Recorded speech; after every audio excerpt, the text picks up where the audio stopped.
This is an audio-visual representation of a study published in the Journal of Bone and Joint Surgery in 2024. Myocardial injury is one of the most common perioperative complications in patients with a hip fracture and is associated with poor prognosis and premature death.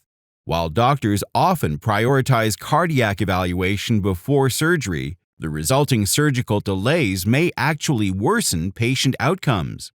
Findings from the Hip Fracture Accelerated Surgical Treatment and Care Track, or HIP-ATTACK, a randomized controlled trial, suggested that accelerated surgery could be beneficial.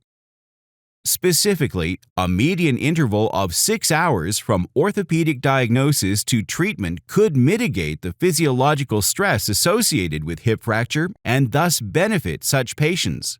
To investigate if accelerated surgery is superior to standard care, the researchers conducted a post-hoc analysis of the HIP-ATTACK study. The sub-study included 1,392 patients, among whom 23% had an elevated level of troponin, a biomarker of myocardial injury, at the time of hospital arrival.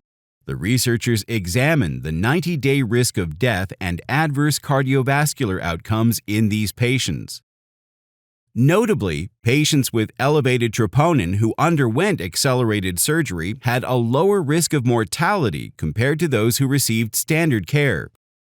Furthermore, the accelerated surgery group had a lower risk of mortality and adverse cardiovascular outcomes, including non-fatal myocardial infarction, stroke, and congestive heart failure 90 days after randomization compared to the standard care group.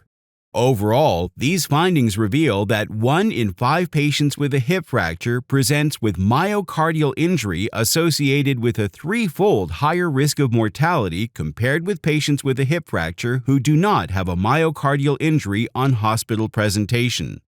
Accelerated surgery can potentially reduce the risk of mortality and major cardiovascular outcomes in these high-risk patients with hip fractures.